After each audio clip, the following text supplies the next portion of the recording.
আজকের এই প্রোগ্রামে আলোচক হয়ে এই চেয়ারে আমি না বসে ওই শ্রোতাদের কাতারে বসে যদি আমাদের আল্লামার নুরানি চেহারার দিকে তাকিয়ে ওয়াজ শুনতে পারতাম, আমাদের হৃদয়টা ঠান্ডা হয়ে যেত, আমাদের তৃষ্ণার্ত হৃদয় শান্ত হতো। সব আজকে আছে, কি যেন নাই, ঠিক কিনা বলেন? আল্লাহ তাআলা প্রতি 100 বছরে একজন মুজাদ্দিদ পাঠায়, প্রতি 100 বছরে একজন মুজাদ্দিদ, যিনি সমাজকে সংস্কার করেন। আল্লামা দেলোয়ার হোসেন সাঈদী রাহিমাহুল্লাহ ছিলেন তেমন একজন মুজাদ্দিদ। চিৎকার করে বলেন ঠিক কিনা? উনি শিরক বিদআতের আস্তানাকে তছনছ করে দিয়েছেন, তাওহীদের বাণীকে সমুন্নত করেছেন, গণমানুষের কাছে তাফসিরুল কোরআনকে জনপ্রিয় করেছেন। আজীবন আজীবন তিনি ইসলামকে বিজয়ী শক্তি হিসেবে দেখার স্বপ্ন দেখতেন। এত প্রাঞ্জল ভাষা, এত চমৎকার আধুনিক প্রেজেন্টেশন, গণমানুষের কাছে কোরআনের তাফসিরকে এভাবে জনপ্রিয় করে তোলার মতো ব্যক্তিত্ব আল্লামা সাঈদী ছাড়া দ্বিতীয় কেউ এই বাংলার ভূখণ্ডে নাই। এই যে তাফসিরুল কোরআন, এই যে টার্মিনোলজি, এই টার্মটাই উনি আসলে জনপ্রিয় করেছেন। আমরা আগে জানতাম না যে এভাবে তাফসির করা যায়, এভাবে scientific indications of the Holi কোরআনকে মানুষের কাছে পেশ করা যায়, এভাবে এত জীবন ঘনিষ্ঠ করে, এত ইন্টারেক্টিভ করে কোরআনের কথাগুলো মানুষের কাছে উপস্থাপন করা যায়। উনি অন্যায়ের বিরুদ্ধে সবসময় সোচ্চার ছিলেন, প্রতিবাদী কণ্ঠস্বর ছিলেন। ওনার আলোচনা শুনলে দেহের রক্ত টকবক করে ফুটতে থাকতো। আল্লাহু আকবার, আল্লাহু আকবার, আল্লাহু আকবার। He was a strong mouthpiece of Islamic revivalism, Islamic জাগরণের স্ট্রং মাউথপিস ছিলেন আল্লামা সাঈদী রাহিমাহুল্লাহ। অনেক দোয়া পেয়েছেন, আমরা পড়েছি, এমন জীবন তুমি করিবে গঠন, মরণে হাসিবে তুমি, কাঁদিবে ভুবন।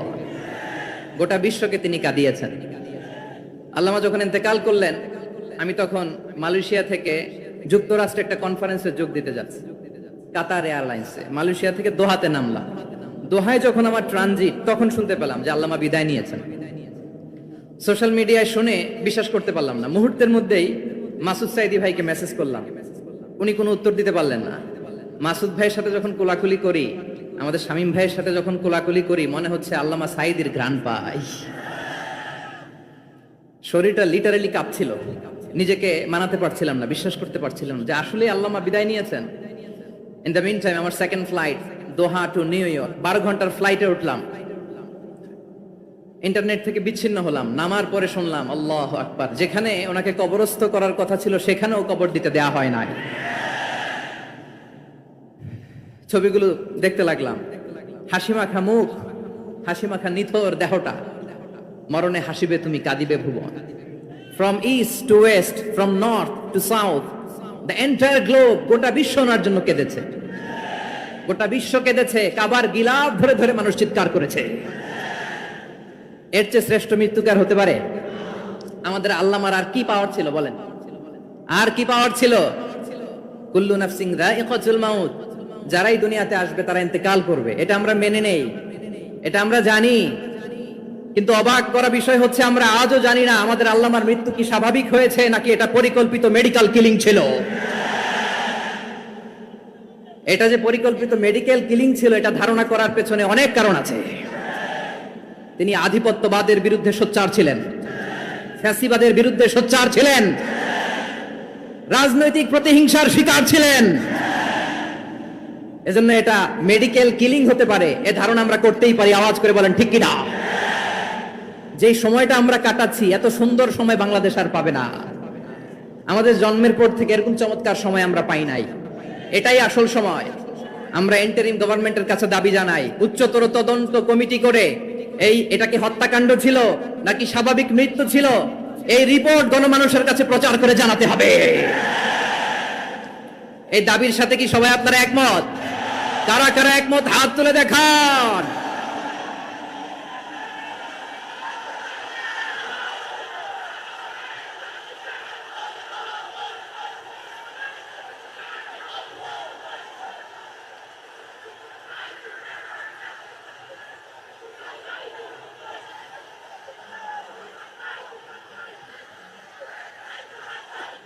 আমার প্রিয় ভাইয়েরা, প্রিয় চট্টলাবাসী, আল্লাহ তাআলা তার এই মুখলেস গোলামকে তার জান্নাতুল ফেরদাউসের মেহমান হিসেবে কবুল করুক।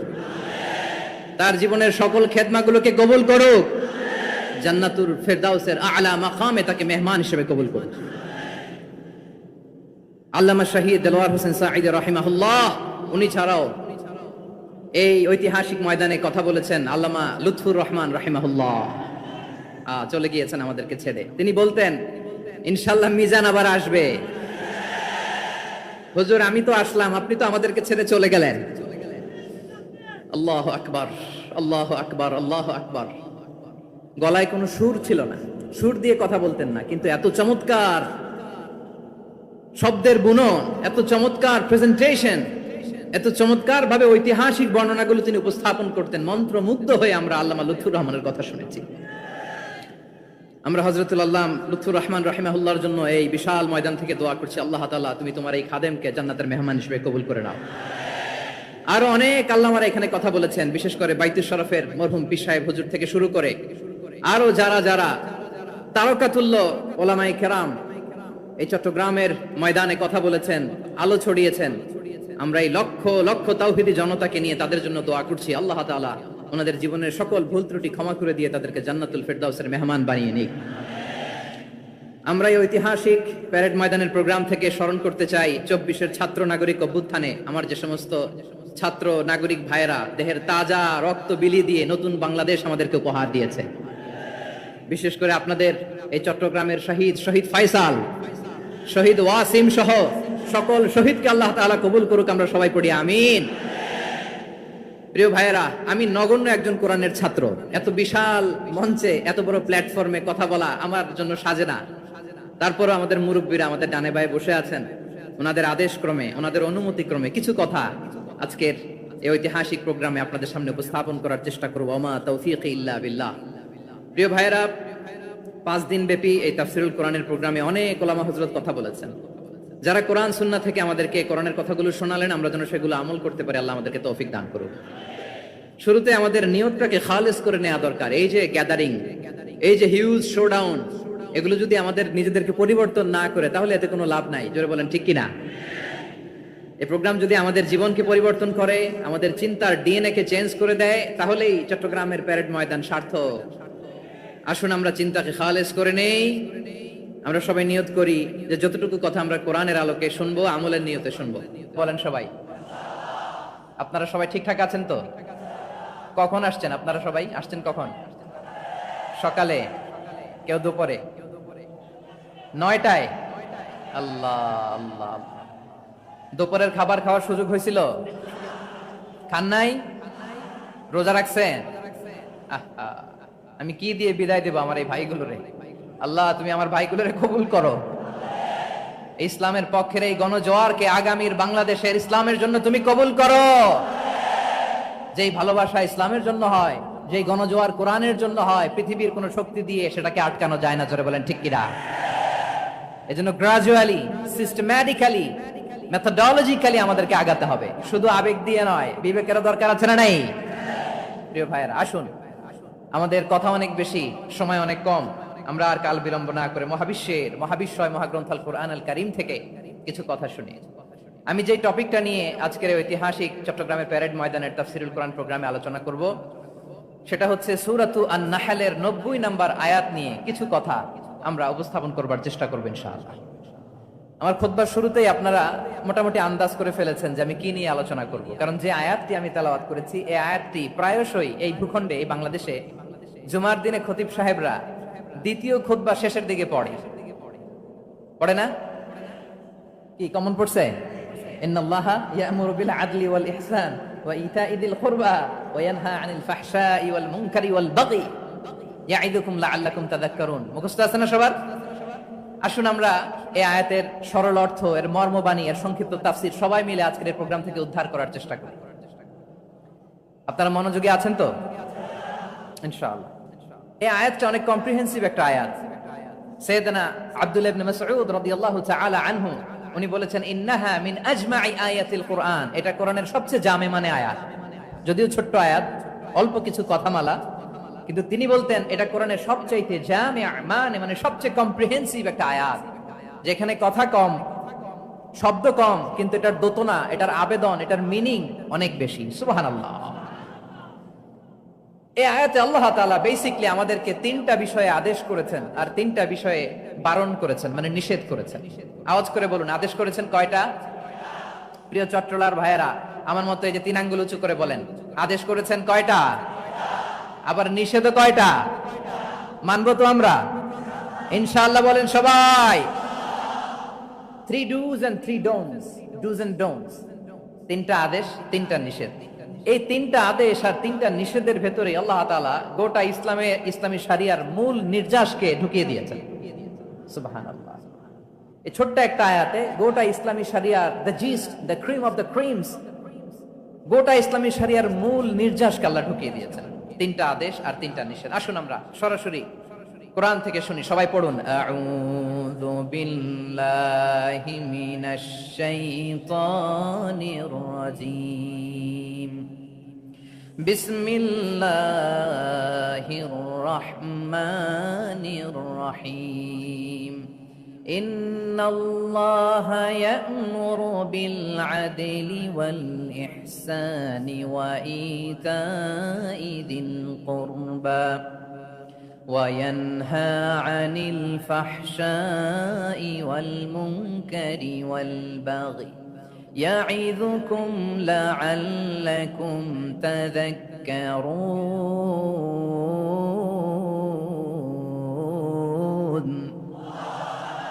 আল্লাহ তাআলা ইরশাদ করছেন, ইন্নাল্লাহা ইয়া'মুরু বিল আদলি ওয়াল ইহসান, নিশ্চয় আল্লাহ তাআলা তোমাদেরকে ন্যায় বিচারের আদেশ দেন, সদাচরণের আদেশ দেন, নিকট আত্মীয়দেরকে দানের আদেশ দেন। আদেশ কয়টা? আওয়াজ করে সবাই বলুন তো কয়টা? নিশ্চয় আল্লাহ তাআলা তোমাদেরকে ন্যায় বিচারের আদেশ দেন, সদাচরণের আদেশ দেন, তিনি তোমাদের নিকট আত্মীয়দেরকে দানের আদেশ দেন, আর তিনি তোমাদেরকে অশ্লীলতা থেকে নিষেধ করেন, মন্দ কাজ থেকে নিষেধ করেন, অবাধ্যতা সীমা লঙ্ঘন থেকে নিষেধ করেন। তিনি তোমাদেরকে উপদেশ দেন যাতে তোমরা শিক্ষা গ্রহণ করো। সুবহানাল্লাহ। উপদেশ দিচ্ছে স্বয়ং কে? তিনটা জিনিসের আদেশ।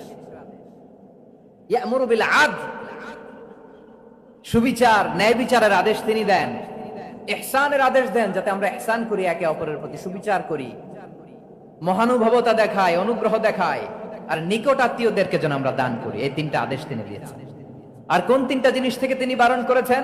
অশ্লীলতা, ফাহশা, মুনকার, মানে সব মন্দ আর অসৎ কাজ, এগুলো থেকে তিনি আমাদেরকে বারণ করেন। ওয়াল বাগি, অবাধ্যতা, সীমা লঙ্ঘন, এই তিনটা কাজ থেকে তিনি আমাদেরকে বারণ করেন। তিনি আমাদেরকে উপদেশ দেন, স্বয়ং আল্লাহ তাআলা আমাদেরকে উপদেশ দেন যাতে করে আমরা শিক্ষা গ্রহণ করি। সুবহানাল্লাহ পড়ে। তাহলে আসুন আমরা ধরে ধরে একটা একটা করে সামনের দিকে আগাই। আল্লাহ তাআলা প্রথমে আমাদেরকে আদেশ দিয়েছেন আদালের। ইন্নাল্লাহা ইয়া'মুরু বিল আদল। আওয়াজ করে বলুন আল আদাল। সবাই পড়ুন আল আদাল। আমরা উর্দু জানি, হিন্দি জানি, অনেকে ইংরেজিও জানি, কিন্তু আরবি শব্দগুলো আমাদের মুখ দিয়ে বেরোতে চায় না। আওয়াজ করে বলুন আল আদাল। মাশাআল্লাহ। ইন্নাল্লাহা ইয়া'মুরু বিল আদল। আল্লাহ তাআলা আমাদেরকে আদলের আদেশ দেন। আদল অনেকে না বুঝলেও আদালত শব্দটা বুঝবেন। আদালত, আদালত, আদালত বুঝেন না? যেখানে বিচার কার্যের ফয়সালা করা হয়, কোর্ট কাচারি আদালত, এটা তো ভেরি কমন। এটা শুনছেন না সবাই?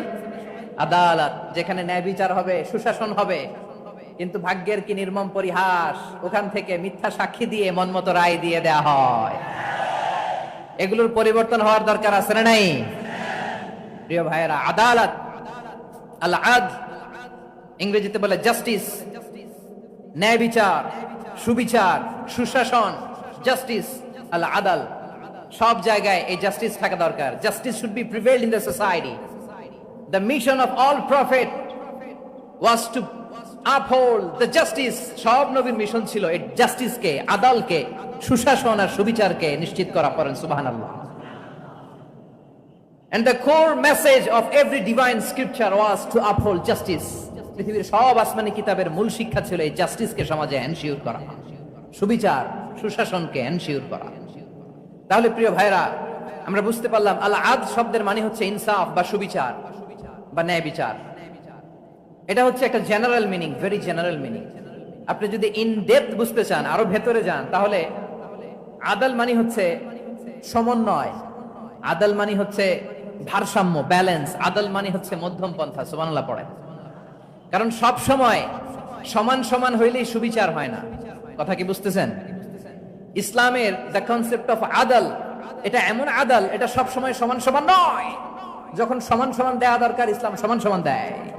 যখন ব্যালেন্স করা দরকার, চেক এন্ড ব্যালেন্স, সমন্বয়, ভারসাম্য করা দরকার, তখন ইসলাম ভারসাম্য করে দেয়। এটার নাম আদল। সুবহানাল্লাহ। সহজ করে আপনাদেরকে বুঝাই। যেমন ধরুন, একটা পরিবারের 3 জন সদস্য, স্বামী, স্ত্রী আর সন্তান।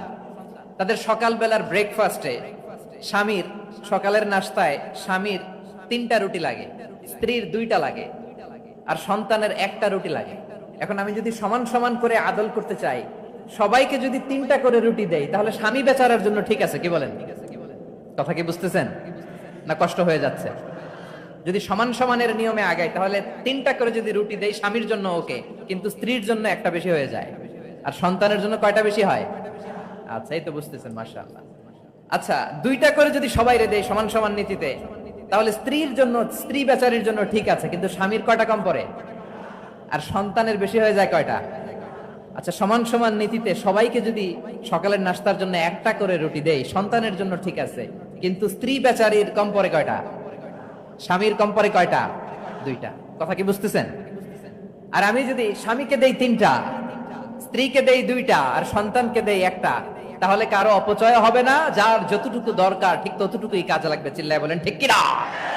এটাই হচ্ছে ইসলামের আদল, যেখানে যার যতটুকু দরকার তাকে সেখানে ঠিক ততটুকু দিয়ে দেওয়ার নামই হচ্ছে আদল। চিল্লায় পড়েন আল্লাহু আকবার।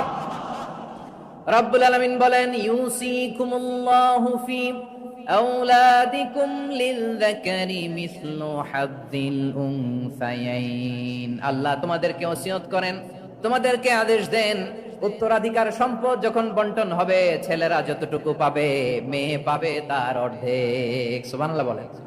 দেখেন, ছেলে যতদূর, মেয়ে অর্ধেক, ছেলে ডবল পাবে। আপাত দৃষ্টিতে মনে হয় এখানে অবিচার হয়েছে, কিন্তু আসলে কি অবিচার হয়েছে?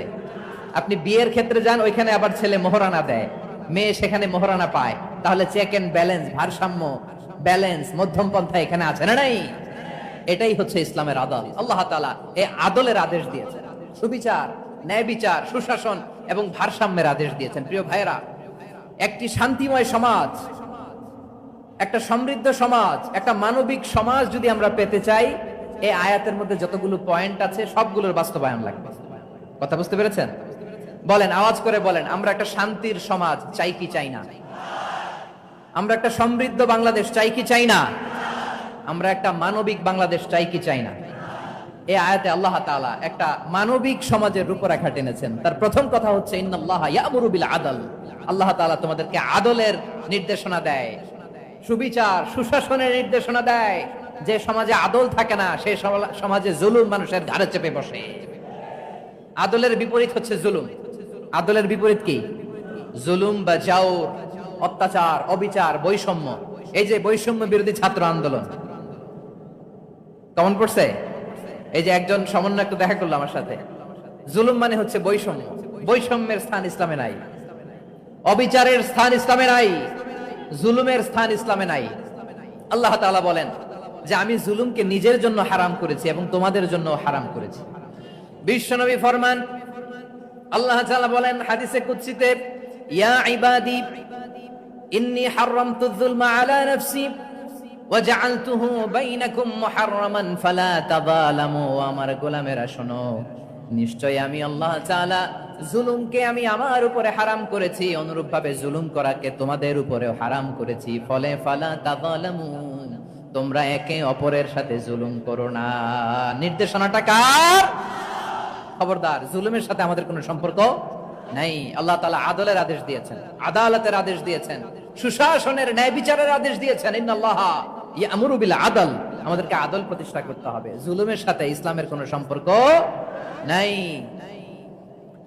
আল্লাহ তাআলা জালিমদের জন্য কঠিন শাস্তি প্রস্তুত করে রেখেছেন। যারা এই আদলকে ভুলুণ্ঠিত করে জুলুমের রাস্তায় হাঁটতে চায়, তাদের প্রাপ্য কিয়ামতের ময়দানে বুঝিয়ে দিবে কে? আল্লাহ তাআলা তাদের প্রাপ্যকে বুঝিয়ে দিবেন। এজন্য বিশ্বনবী বলে, খবরদার, তোমরা ইনসাফ করবে, আদল করবে, জুলুম করবে না। আয-যুলমু যুলুমাতুন ইয়াউমাল কিয়ামা, জুলুম কিয়ামতের দিন অন্ধকার হয়ে জালিমের ঘাড়ে চেপে বসবে।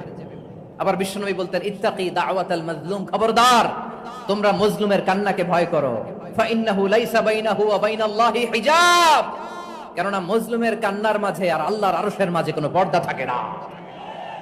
বিশ্বাস হয়? এই কথা বিশ্বাস হয়? এর জলজন্ত প্রমাণ তো আমরা নিজেরাই দেখলাম। হ্যাঁ, মজলুমের কান্না ফুলে ফেপে মহিরুহ হয়ে পাহাড়ের মতো হয়ে বিস্ফোরিত হয়ে জালিমের মসনদকে সরকার করে দিয়েছে। এর প্রমাণ তো আমরা নিজেরাই তো দেখলাম। জালিমের পরিণতি কি হয় আমরা জীবদ্দশাই তো দেখলাম। এমনও কোনো জুলুম নাই যে হয় নাই, ঠিক কিনা বলেন? আহারে জুলুম, আহারে জুলুম। রিসেন্টলি আয়না ঘরের কিছু ছবি প্রকাশিত হয়েছে সোশ্যাল মিডিয়ায়, দেখেছেন আপনারা? হ্যাঁ, ছোট্ট একটা জায়গা স্বাধীন মানুষকে প্রাণীর মতো পাখির মতো খাঁচায় বন্দী করে রেখেছে। কখন দিন কখন রাত কিচ্ছু জানে না, কখন দিন কখন রাত কিছু জানে না, বছরের পর বছর কেটে গিয়েছে। এক্সট্রা জুডিশিয়াল কিলিং এর কোনো হিসাব নাই, বিচার বহির্ভূত হত্যা, এনফোর্স ডিসঅ্যাপিয়ারেন্স, গুম, যেটা সবচাইতে বড় মানবতা বিরোধী অপরাধ। কত মানুষ যে গুম হয়েছে তার কোনো ইয়ত্তা নাই। যেই ফ্যামিলির সদস্য গুম হয়েছে তারা কি ওই লোকটার জন্য মাগফিরাতের দোয়া করবে নাকি সুস্বাস্থ্যের দোয়া করবে তারা নিজেরাও জানতো না, কারণ জানে না ও বেঁচে আছে না মরে গেছে। আহা, বিডিআর নওজওয়ানদের যারা ছাড়া পেল দেখলাম বিনা অপরাধে, কোন অন্যায় ছাড়া অপরাধ ছাড়া তাদের জীবন থেকে, তাদের তারুণ্যের, তাদের যৌবনের 15 বছর 16 বছর 17 বছর নাই, 6 মাস বয়সের ছোট বাচ্চাকে রেখে জেলে গেছে। 6 মাসের মেয়ে বেরোয় দেখে মেয়ের বয়স 17 বছর। মেয়ে বাবারে চিনে না, বাবা মেয়েরে চিনে না।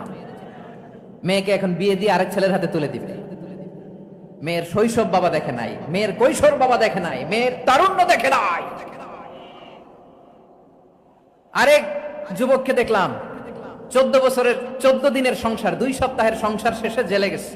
কত যুবকের যে স্ত্রী চলে গিয়েছে ফ্যামিলি ছেড়ে, কারণ জানে না তো কবে আসবে কি হবে, কেউ জানতো না। দাম্পত্য জীবনের মাত্র 14 দিনের স্মৃতি, এই স্মৃতিকে আঁকড়ে ধরে এক বোন 16টা বছর 17টা বছর কাটিয়ে দিয়েছে। আমি নিউজটা দেখে ভাবলাম আমার এই বোনের প্রতিটি দিন কিভাবে কেটেছে, প্রতিটি রাত কিভাবে কেটেছে, প্রতিটি ক্ষণ কিভাবে কেটেছে। বিশ্বনবী বলেছেন, ইত্তাকি দাওয়াতাল মাজলুম ফাইন্না লাইসা বাইনাহু ওয়া বাইনাল্লাহি হিজাব। মাজলুমের কান্নাকে ভয় করো, কারণ মাজলুমের কান্না আর আল্লাহর মাঝে কোনো পর্দা থাকে না। আমরা আর এরকম কোন জুলুম বাংলাদেশে দেখতে চাই না, জোরে বলেন ঠিক কিনা? আর কেউ নতুন করে জালিম হোক আপনারা চান? আবার নতুন করে কেউ ফ্যাসিস্ট হোক আপনারা চান? এক দল আরেক দলকে নিশ্চিহ্ন করার রাজনীতিতে মেতে উঠুক এটা আপনারা চান? আমরা বাংলাদেশকে আদল দিয়ে সাজাতে চাই। আমরা এই 56,000 বর্গ মাইলের প্রতিটা ইঞ্চি মাটিকে কোরআনের আইন দিয়ে সাজাতে চাই। রাজি আছেন আপনারা? কারা কারা রাজি দেখান হাত তুলে আল্লাহকে।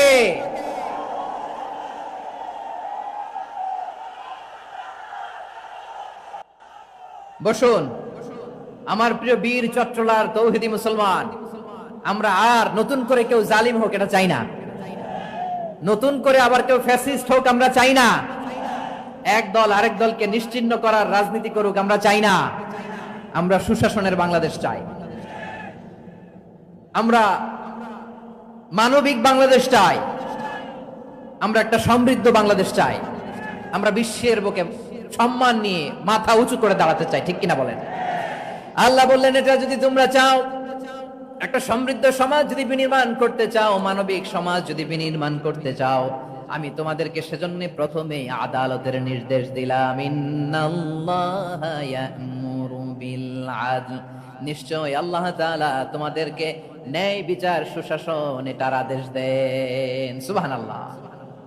আদাল, ন্যায় বিচারের আদেশ আল্লাহ তাআলা কোরআনের বিভিন্ন আয়াতে দিয়েছেন। আল্লাহ তাআলা বলছেন, ইন্নাল্লাহা يأمركم أن تؤدوا الأمانات إلى أهلها وإذا حكمتم بين الناس أن تحكموا بالعدل إن الله نعم ما يعظكم به إن الله كان سميعا بصيرا।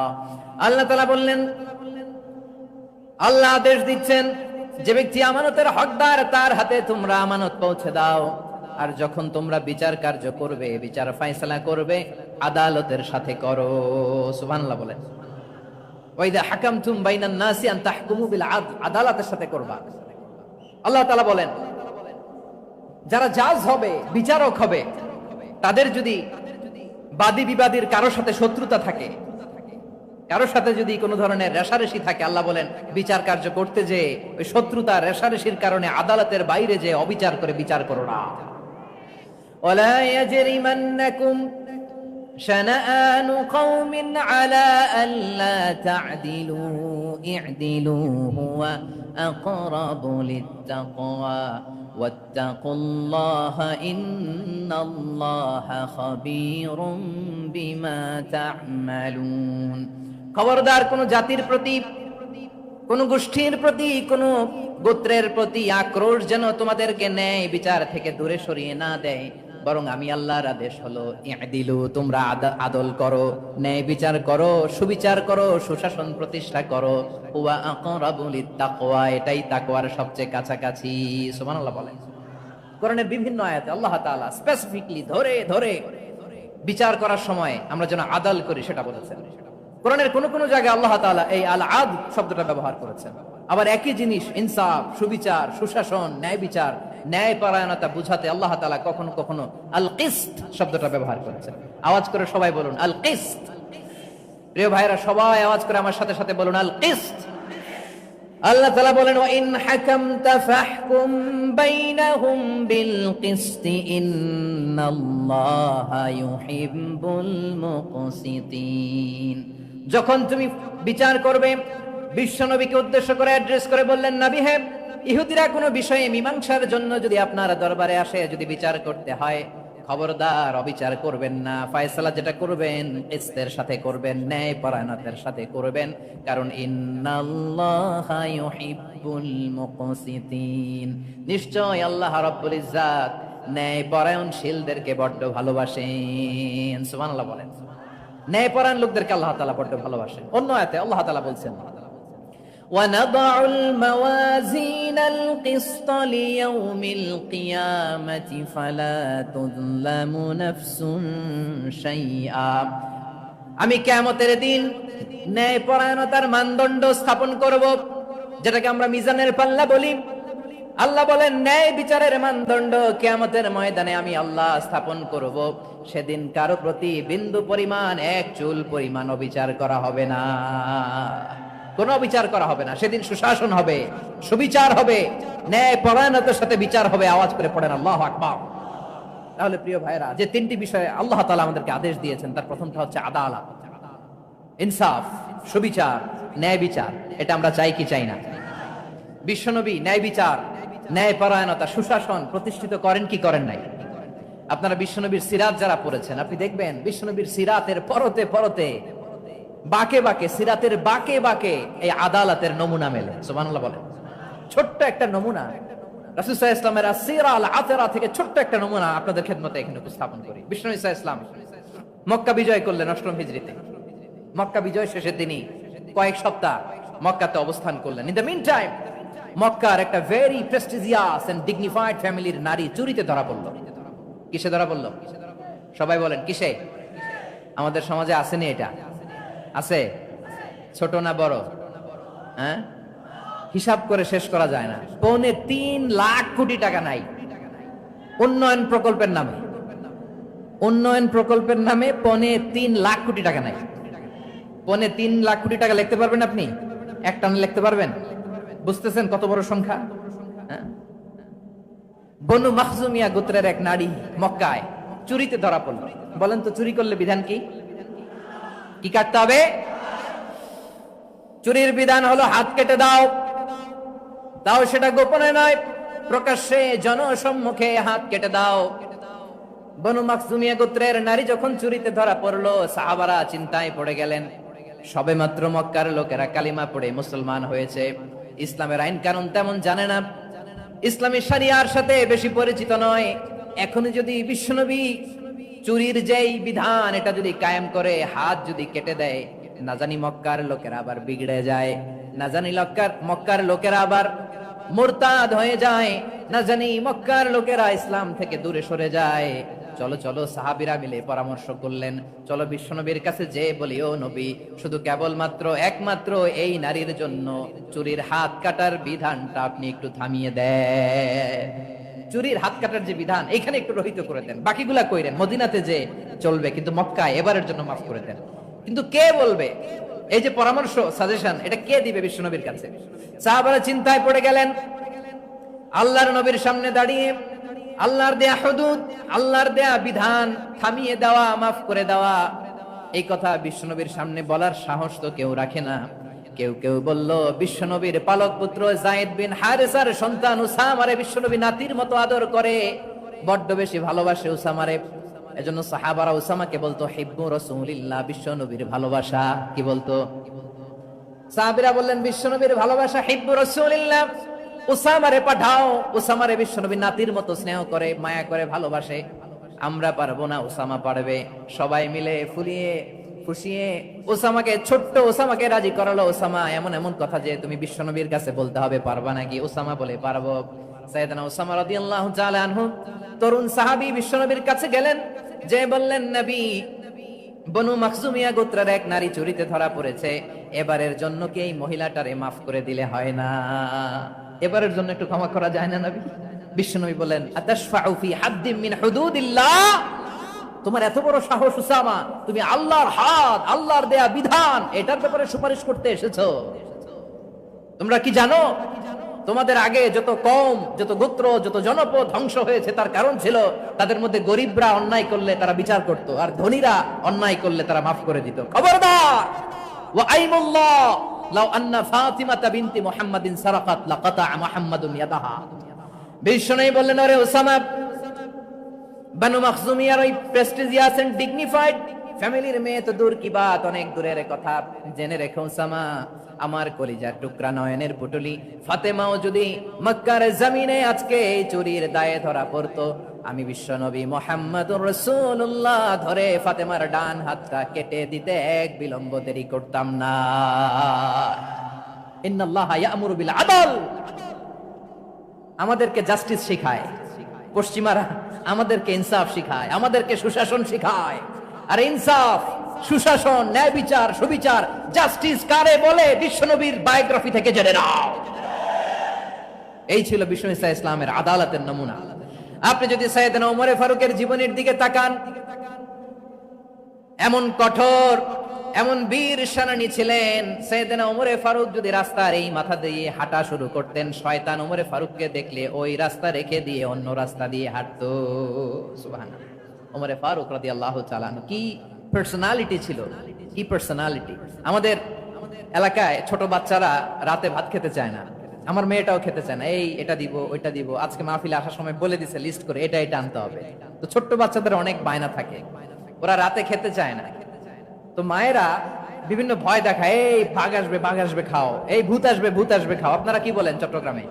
কি আসবে? হ্যাঁ, ভূত, ভূত, ভূত আসবে, বাঘ আসবে, খাও খাও খাও, তাড়াতাড়ি খাও। তো বাচ্চারা এগুলো শুনে ভয়ে খেতে শুরু করে। মদিনার জমিনেও একই ঘটনা ঘটতো। মদিনার ছোট্ট ছোট্ট সোনামণিরা খেতে চাইতো না। তো মায়েরা বলতো, হা হুয়া ইয়াতি উমর, হা হুয়া ইয়াতি উমর, ওই যে উমর আসতেছে, উমর। ওমরে ফারুকের কথা শুনলে বাচ্চারা একেবারে ঠান্ডা। সুবহানাল্লাহ পড়বেন না? প্রভু তুমি বলেছ রাসূল দেবে না, বলনি দেবে না ওমর, বলনি দেবে না হামজা তারি, খালিদ বিজয় সমর। প্রভু তুমি বলেছ রাসূল দেবে না, বলনি দেবে না ওমর, বলনি দেবে না হামজা তারি, খালিদ বিজয় সমর। প্রভু তুমি বলেছ রাসূল দেবে না। আল্লাহু আকবার। ওমর ফারুক রাদিয়াল্লাহু তাআলা আনহু, ওনার কথা শুনলে গায়ের মধ্যে গুজবাম হয়, গায়ের পশমগুলো দাঁড়িয়ে যায়। সুবহানাল্লাহ বলেন। কি পার্সোনালিটি ছিল, কি ব্যক্তিত্ব ছিল! মুনাফিকরা ওমর ফারুককে জমের মতো ভয় পেতেন। শয়তান, খুদ শয়তান এই রাস্তা দিয়ে আসলে শয়তান অন্য রাস্তা দিয়ে হাঁটত। ওমর ফারুক রাদিয়াল্লাহু তাআলা আনহুর জীবনে যদি দেখেন, তাহলে সেখানে আপনি আদালতের, ইনসাফের, সুশাসনের, জাস্টিসের নমুনা দেখতে পাবেন। কয়টা শুনবেন? সাইয়েদনা ওমর ফারুকের রাদিয়াল্লাহু তাআলা আনহুর সন্তান আব্দুর রহমান মিশরে মদ খেয়ে মদ্যপ অবস্থায় ধরা পড়েছে। মদ খাওয়ার কারণে, মদ যদি কেউ পান করে আর যদি প্রমাণিত হয়, তার বিচার হলো 80 বেত। আওয়াজ করে বলেন কয় বেত? বাংলাদেশেও তো এই আইন আছে নাকি? বাংলাদেশে আছে? হ্যাঁ, মদ খাইলে 80 বেত, এই আইন বাংলাদেশে চালু হোক। আমরা চাই কি চাই না? চাই সবাই। এজন্যই তো ইসলাম ভাল লাগে না। ইসলামকে ভাল লাগে না। ইসলামকে আউট করে রাখতে পারলেই তো এরকম বড় বড় বোতল খাওয়া যায়। একেবারে সহজ, পানির মতো সহজ হিসাব, একেবারে সহজ। ওমর ফারুক রাদিয়াল্লাহু তাআলা আনহুর ছেলে ভুল করে মদ পান করে ফেলেছিলেন। আব্দুর রহমান, ঘটনা ঘটেছে মিশরে। মিশরের গভর্নর তখন আমর ইবনে আস রাদিয়াল্লাহু তাআলা আনহু। আব্দুর রহমানের ভাই যে গভর্নরকে বলল, গভর্নর যদি একটু দয়া করেন, খলিফার ছেলে আমার ভাই আব্দুর রহমান মদ্যপ অবস্থায় ধরা পড়েছে, জনসম্মুখে যদি আপনি বেত্রাঘাত করেন আমাদের প্রেস্টিজ থাকে না, যদি 80 বেত আপনি মারেন আমার কোনো কথা নাই, কিন্তু ঘরের ভেতরে মারেন। আব্দুর রহমানের ভাইয়ের সুপারিশ শুনে সাইয়েদনা আমর ইবনে আস রাদিয়াল্লাহু তাআলা আনহু রাজি হয়ে গেলেন। ঘরের ভেতরে লোক চক্ষুর আড়ালে 80 বেত তিনি মানলেন। কিন্তু ঘটনাক্রমে এই কথা লুকিয়ে লুকিয়ে ঘরের ভেতরে 80 বেত মারার কথা সাইয়েদনা ওমর ফারুক মদিনা থেকে জানতে পারলেন। মদিনা থেকে তিনি ফরমান জারি করলেন, এই বিচার যেমনটি আমর ইবনে আস আদায় করেছে, এটা প্রকৃতপক্ষে আদায় হয় নাই। আসো সবাই মদিনায় আসো, আমর ইবনে আস মদিনায় আসো, আব্দুর রহমানও আসো, সবাই আসো, জনসম্মুখে এই বিচার কার্যকর করতে হবে। সাইয়েদনা ওমর ফারুক মসজিদে নববীর পিলারের মধ্যে নিজের ছেলেকে বাঁধলেন, আবার জনসম্মুখে 80টা বেত তার গায়ের মধ্যে মারলেন। মাজমুয়ে ফাতাওয়া ইবনে তাইমিয়া রাহিমাহুল্লাহ উনি এটা নকল করেছেন। এটা সবচেয়ে বিশুদ্ধ মত। আর অনেক মত আছে, মারা গেছে কবরের উপর, ওগুলো বাদই দিলাম। কেমন খলিফা ছিলেন, কেমন খলিফা! পশ্চিমারা তোমরা জাস্টিস আমাদেরকে শেখাও, ইনসাফ কারে বলে সুশাসন আমাদেরকে তোমরা শিখাও। ওমর ফারুক রাদিয়াল্লাহু তাআলা ওই বিচারকে তিনি ধর্তব্য মনে করেন নাই। মদিনাতে এনে আবার জনসম্মুখে আবার 80 বেত মেরেছেন। মিশরে ওমর ফারুক রাদিয়াল্লাহু তাআলা আমর ইবনে আসকে গভর্নর করে পাঠালেন। সেখানে আমর ইবনে আসের ছেলে একটা প্রতিযোগিতায় রানার আপ হয়েছে। এক মিশরি সেখানে চ্যাম্পিয়ন হয়েছে। রানার আপ বুঝতে পেরেছেন তো? রানার আপ সেকেন্ড হয়েছে, এক মিশরি হয়েছে চ্যাম্পিয়ন প্রথম। কিন্তু গভর্নরের ছেলে ও জিততে পারে নাই। ও রাগে ওই মিশরির গায়ের মধ্যে কয়েকটা লাঠি দিয়ে বাড়ি মেরেছে। মিশরি যে মদিনাতে ওমর ফারুকের কাছে বিচার দিলেন, আপনার গভর্নরের ছেলে অন্যায়ভাবে আমার গায়ে হাত তুলেছে। সাইয়েদনা ওমর ফারুক আবার ফরমান জারি করলেন, আসো মদিনাতে আসো। মিশরীকে ডাকলেন। ওই মিশরের গভর্নর আমর ইবনে আস রাদিয়াল্লাহু তাআলা আনহুকে ডাকলেন, তার ছেলেকেও ডাকলেন। সবাই বসে রইল। আমর ইবনে আস রাদিয়াল্লাহু তাআলা আনহু মাথা নিচু করে বসে আছেন, লজ্জায় কাচুমাচু। হায় হায়, আজকে আমার ছেলের কারণে আমিরুল মুমিনিন খলিফাতুল মুসলিমিন ওমর ফারুকের কাছে আমি জনসম্মুখে লজ্জিত হচ্ছি। সাইয়েদনা ওমর ফারুক বললেন, এই নাও লাঠি।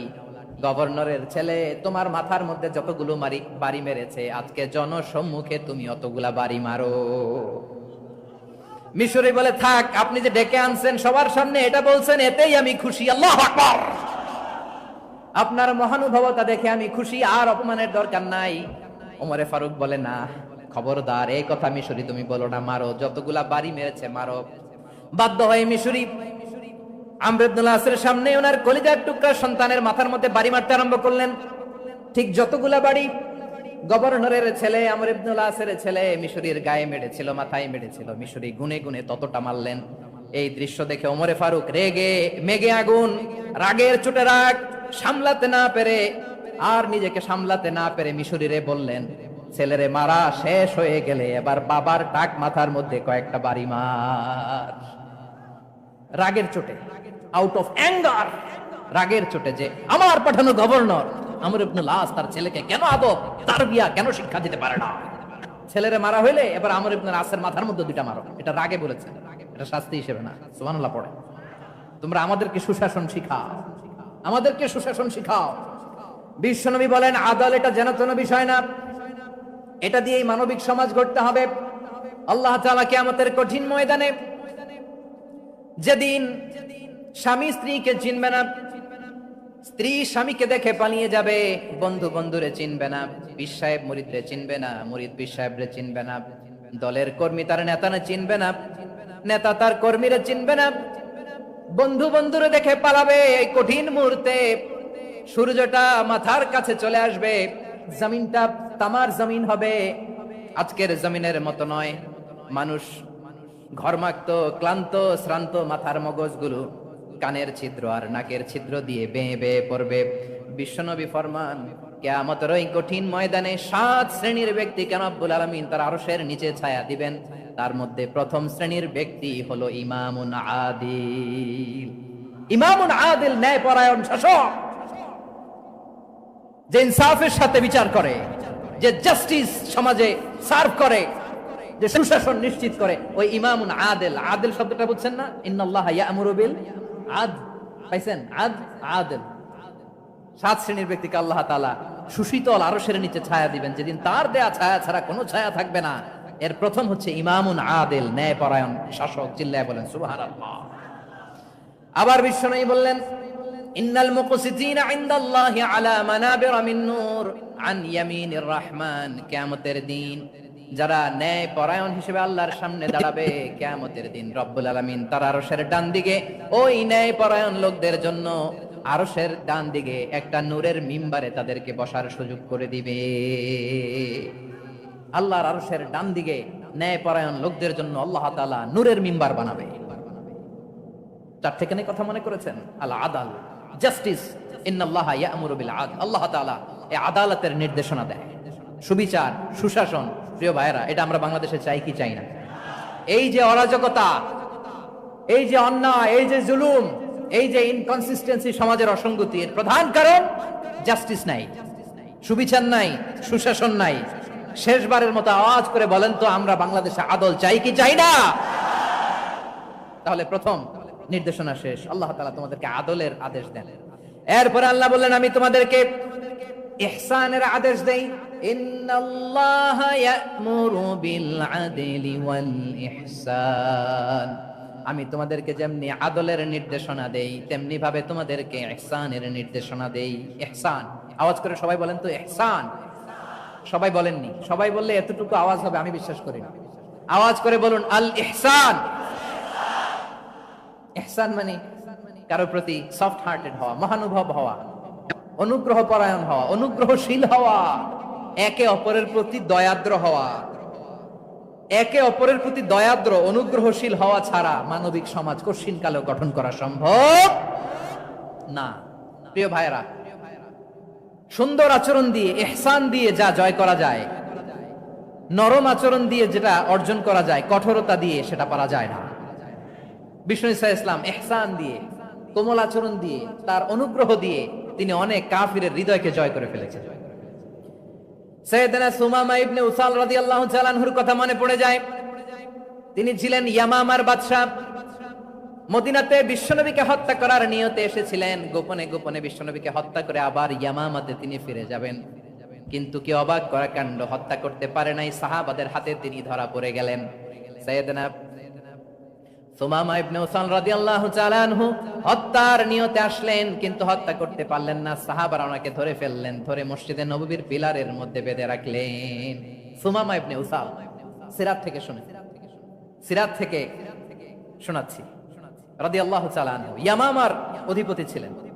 ইয়ামামা বিশ্বনবীকে হত্যার জন্য আসছেন, ধরা পড়ে গেছেন, এখন মসজিদে নববীতে বেঁধে রাখছেন, তার মানে বন্দী। এখন স্ট্যাটাস কি? বন্দী, ক্যাপটিভ। বিষ্ণু ঈসা ইসলাম সাহাবাদেরকে বললেন, তার খোঁজ খবর নিও, সুমামা ইবনে উসালের খোঁজ খবর নিও।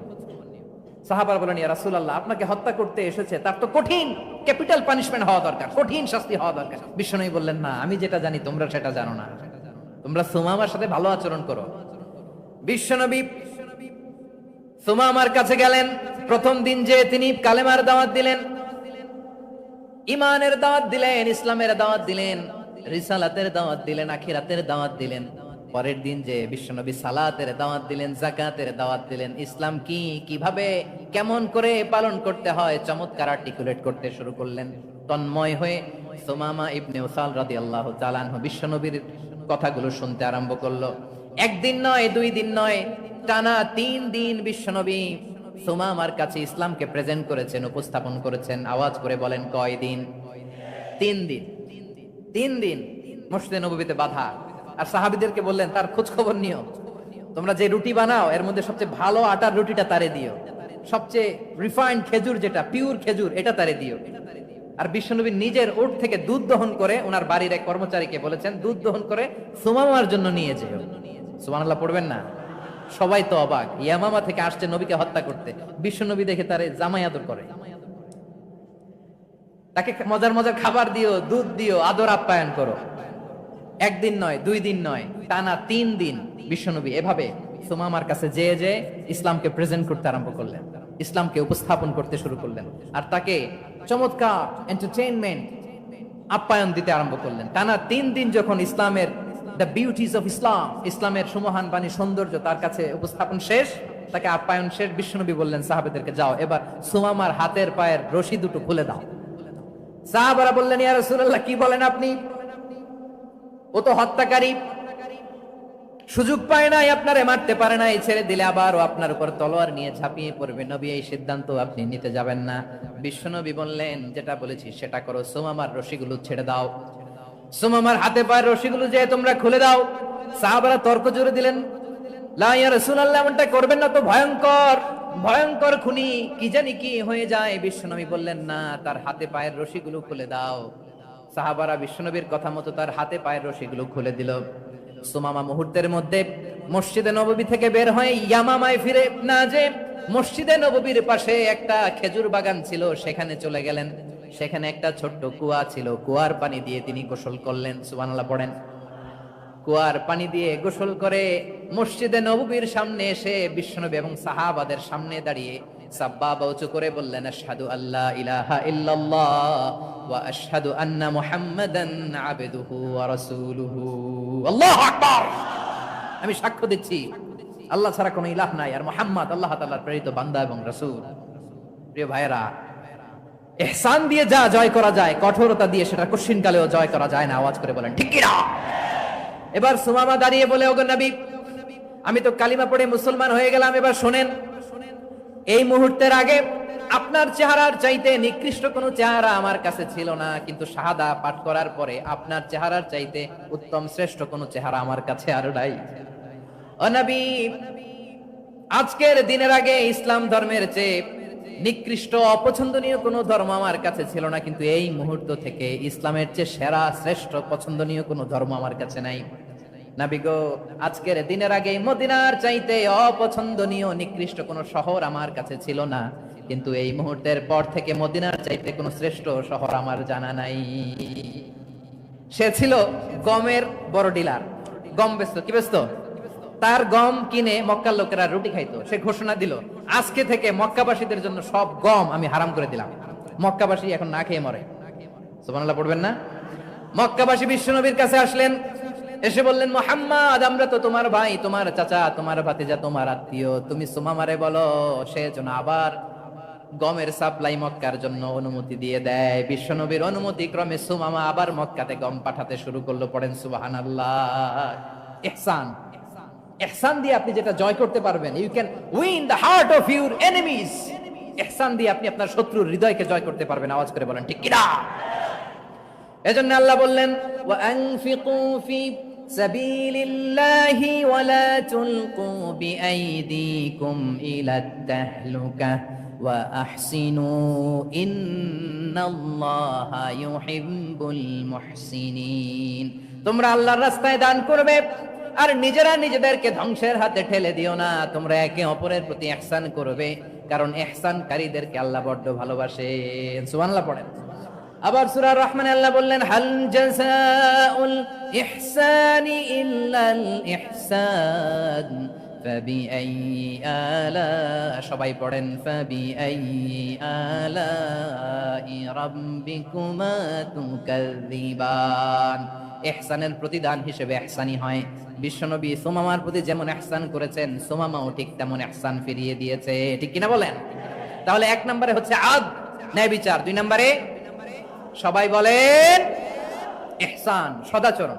ইহসান দুই ধরনের প্রিয় ভাইরা, ইহসান ফিল ইবাদা, ইহসান ফিল মুআমালা। ইহসান ফিল ইবাদা হচ্ছে একাগ্র অনুভবে ইবাদতে ডুব দেওয়া, এর নাম ইবাদতের ইহসান। সুবহানাল্লাহ পড়ে। বিশ্বনবী বলেন ইহসান মানে কি জানো নাকি? হাদিসে জিবরিলে সাইয়েদনা জিবরিল আলাইহিস সালাম বিশ্বনবীকে বললেন আখবিরনি আনিল ইহসান, নবী আমাদেরকে বলেন ইহসান মানে কি?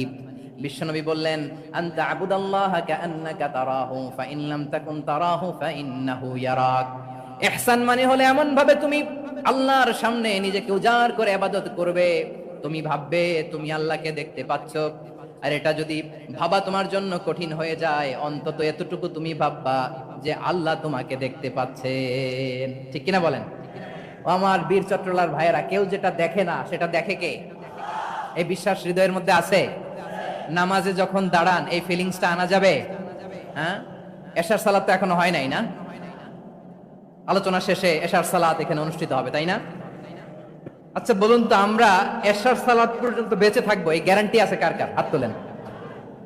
কয়েকজন হাত তুলছে পেছনে, না বুঝে তুলে ফেলছে। এশা পর্যন্ত যে আমরা হায়াত পাবো কোনো গ্যারান্টি আছে? সবাই আওয়াজ করে বলেন গ্যারান্টি আছে? গ্যারান্টি নাই। এজন্য বিষ্ণু ইসলাম বলেছে এমন ভাবে নামাজে দাঁড়াও, ইবাদত করো, মনে করো হতে পারে এটাই আমার জীবনের শেষ নামাজ। পারফর্ম দ্য সালাহ as if this is your last and final prayer. এমন ভাবে সালাতে দাঁড়াও, ভাবো হতে পারে এটাই তোমার জীবনের শেষ নামাজ। এমন ভাবে নামাজে দাঁড়াও, ভাবো এটাই শেষ নামাজ। তাহলে নামাজে একাগ্রতা বাড়ায় দিবে কে? ফলে ইবাদতের ইহসান আমাদের অর্জিত হবে। আর মুআমালাতে ইহসান হলো,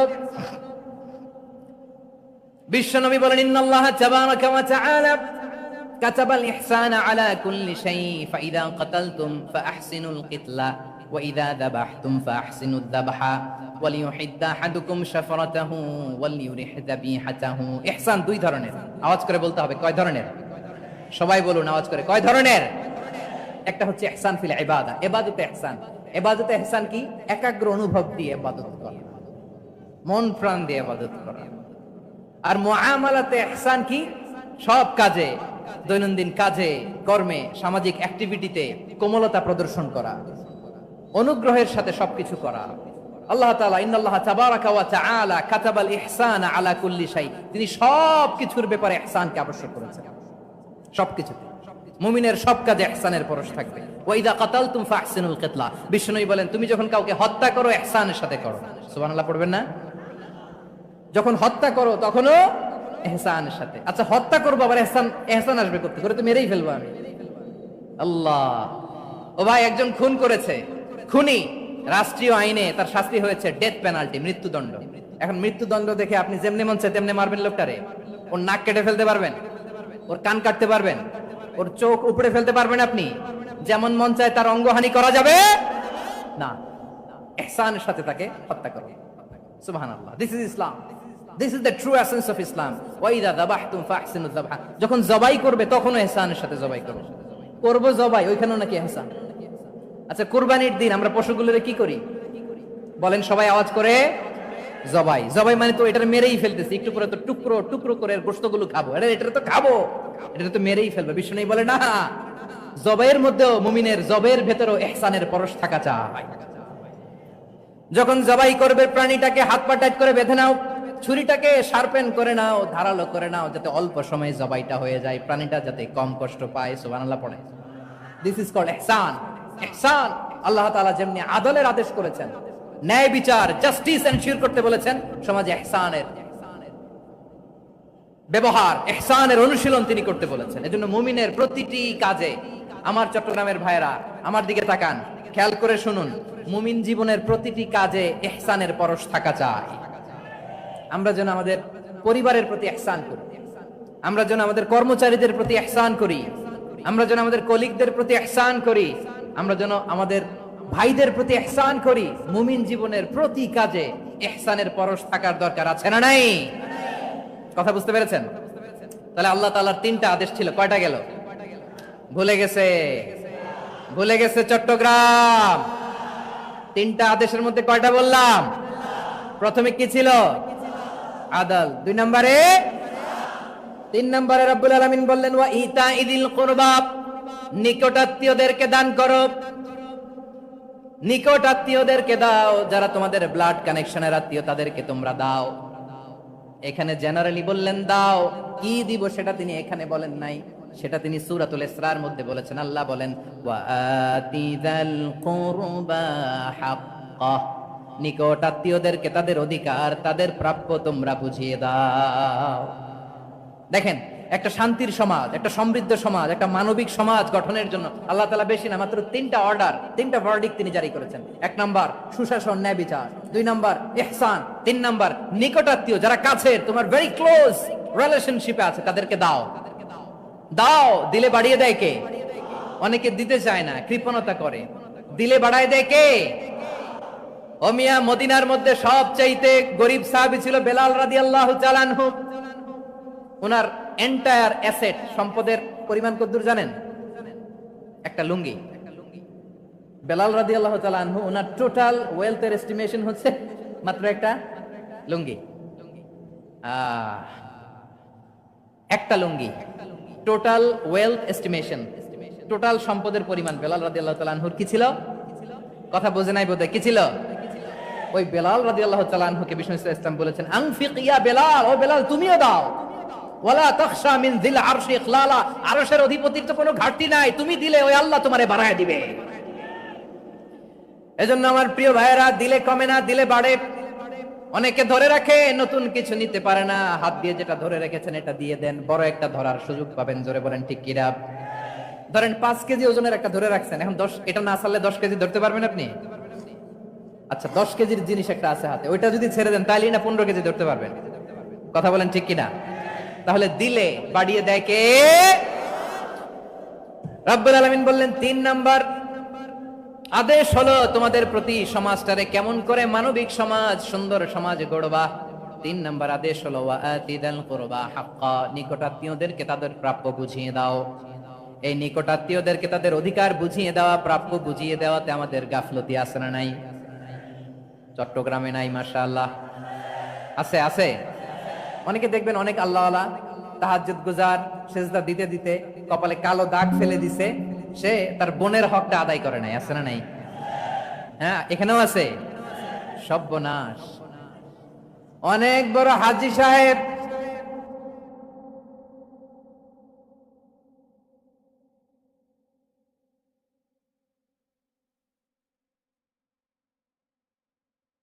বিশাল লম্বা দাড়ি, ছেলেরে সব দিয়ে দিছে, মেয়ে পারে না। এজন্য 3 নাম্বার আল্লাহ বললেন ওয়া ইতা ইদিল কুরবা, নিকটাত্মীয়দেরকে দাও। কি দিবা? তাদের অধিকার দিয়ে দাও। বোনের অধিকার বুঝিয়ে দাও, মেয়ের অধিকার বুঝিয়ে দাও, ফুফুর অধিকার বুঝিয়ে দাও। দেখবেন অনেক মায়েরা ছেলের পাতে মুরগির রান দেয়, মেয়ের পাতে দেয় মুরগির ঠ্যাং। এরকম আছে না নাই? ছেলেরা কি দেয়? মুরগির। মেয়ের পাতে কি দেয়? তো মেয়ের কি মুরগির রান খেতে মনে চায় না? মনে চায় না? এমনটা করা যাবে না। নিকটাত্মীয়দেরকে অধিকার দিয়ে দাও, নিকটাত্মীয়ের সাথে সুসম্পর্ক রাখো। আদেশটা কার? এজন্য প্রিয় ভাইয়েরা, জীবনে যদি বারাকা অর্জন করতে চান, নিকটাত্মীয়দের সাথে সুসম্পর্ক রাখতে হবে, তাদের জন্য উপহার পাঠাতে হবে। বিশ্বনবী বলেন লা ইয়াদখুলুল জান্নাতা কাতে, যে ব্যক্তি আত্মীয়তার সম্পর্ককে ছিন্ন করে দেয়, সে কশিন কালেও আল্লাহর জান্নাতে ঢুকবে না। আপনি কি এটারে সহজ হাদিস মনে করছেন? এটা সহজ কথা। আপনি ভাবছেন আপনার নামাজ আপনারে বাঁচাতে পারবে, আপনার রোজা বাঁচাতে পারবে, আপনার তাহাজ্জুদ আপনারে বাঁচাতে পারবে? অধিকার নষ্ট করলে কিছুই আপনারে বাঁচাতে পারবে না। এজন্য নিকট আত্মীয়দেরকে দিতে হবে বেশি বেশি। বিশ্বনবী বলেন ইন্না সাদাকাতা আলাল মিসকিনি সাদাকা ওয়া আলা যির রাহিমি ইসনাতান সাদাকাতুন ওয়া সিলা। মিসকিনরে দান করলে শুধু দানের সওয়াব হয়, নিকট আত্মীয়কে দান করলে 2টার সওয়াব হয়, সাদাকার সওয়াব হয়, আবার আত্মীয়তার বন্ধন অটুট রাখার সওয়াব হয়ে যায়। আবার বিশ্বনবী বললেন মান সাররাহু আইয়ুবসাতা লাহু ফি রিজকিহি ওয়া ইউনসা লাহু ফি আসারিহি ফালইয়াসিল রাহিমা। যে ব্যক্তি তার রিজিকের প্রশস্ততা চায় আর হায়াতে বরকত চায়, সে যেন তার আত্মীয়ের সাথে সুসম্পর্ক রাখে। আমার প্রিয় চট্টলার ভাইয়েরা, আমাদের রিজিক বাড়ুক, এটা আমরা চাই কি চাই না? সবাই চান? হ্যাঁ, আমাদের রিজিকে প্রশস্ততা আসুক, চাই কি চাই না? আমাদের হায়াতে বরকত আসুক, আমরা চাই কি চাই না? এই 2টা যদি চান, তাহলে নিকটাত্মীয়দের সাথে সুসম্পর্ক রাখবেন। পারবেন? তাহলে সমাজটারে মানবিক সমাজ বানায় দিবে কে? তিনটা আদেশ চলে গেল। কয়টা? আওয়াজ করে বলেন। 1 নম্বরে কি ছিল? 2 নম্বরে, 3 নম্বরে নিকটাত্মীয়দেরকে দান। আপনাদের কি আরো শোনার আগ্রহ আছে? আপনাদের মনোযোগ আছে না গেছে? কষ্ট হচ্ছে না? মাশাআল্লাহ, মাশাআল্লাহ। তাকবীর পড়ুন, লিল্লাহি তাকবীর।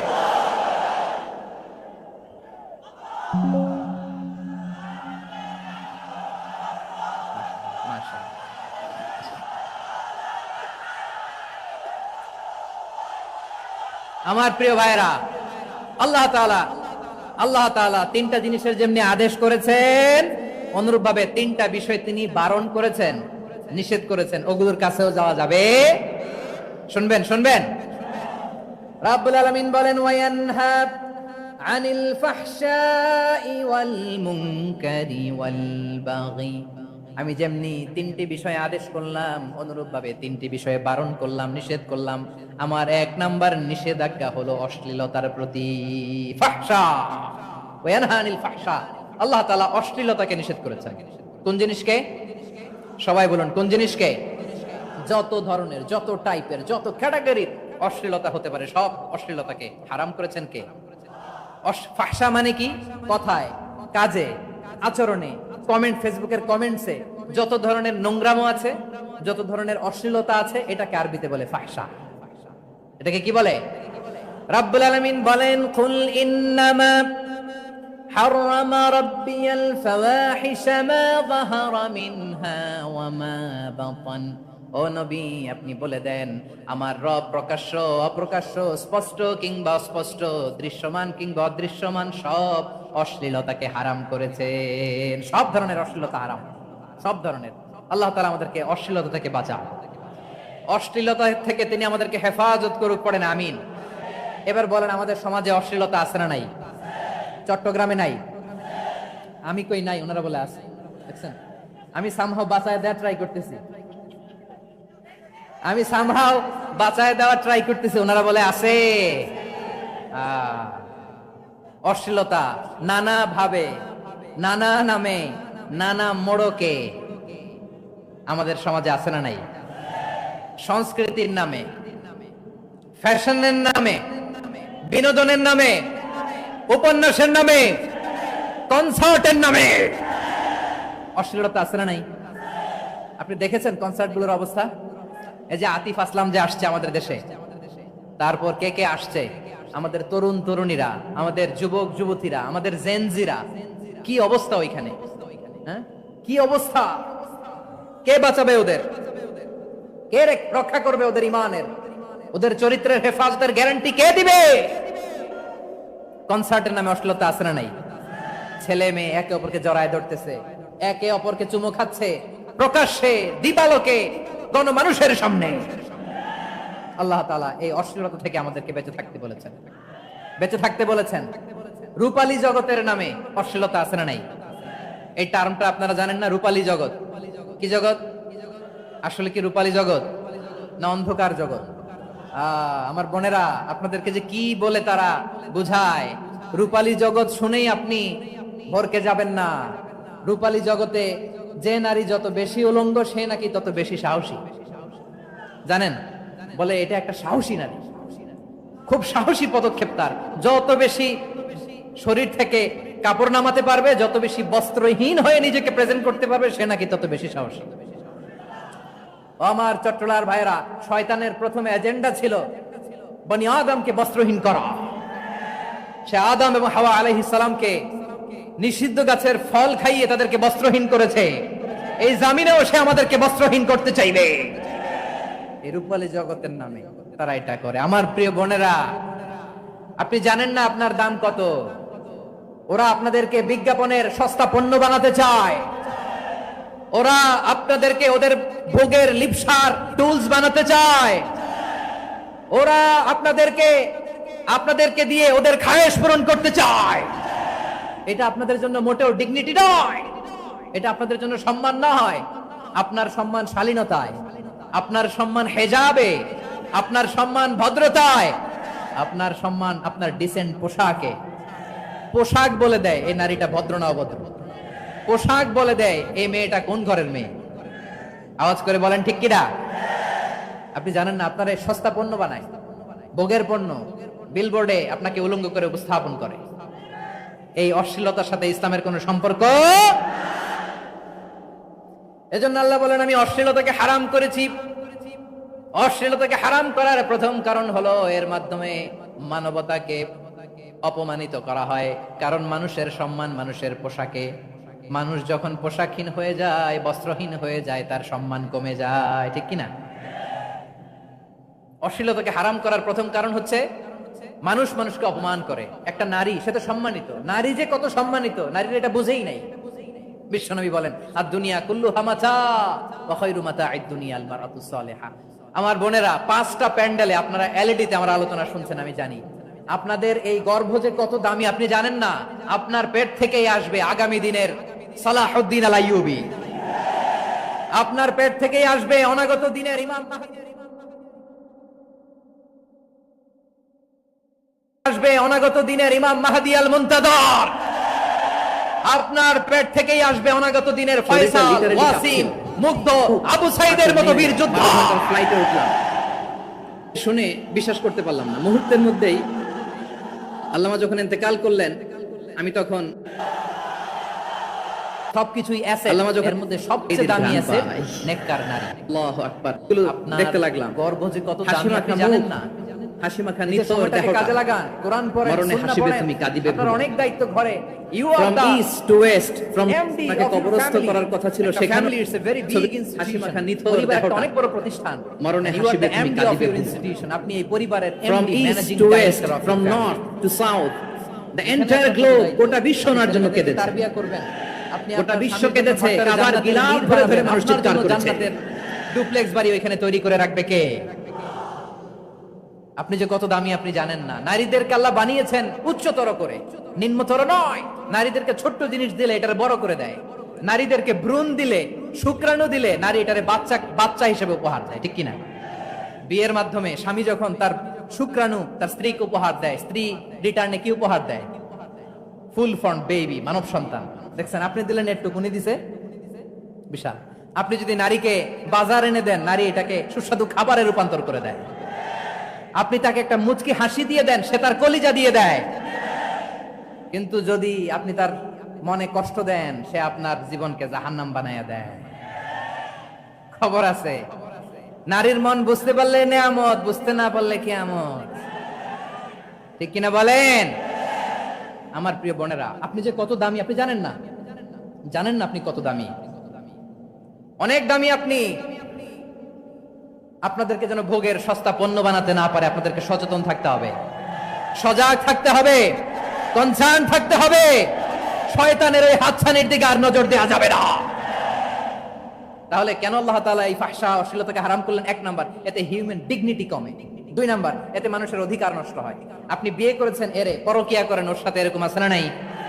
স্ত্রীর অধিকার নষ্ট করেছেন। আপনি বিবাহ সম্পর্কে আবদ্ধ হয়েছেন তার সাথে, আপনি পরকিয়া করেন ওই ছেলের সাথে, আপনি আপনার হাজবেন্ডের সাথে বিট্রে করেছেন।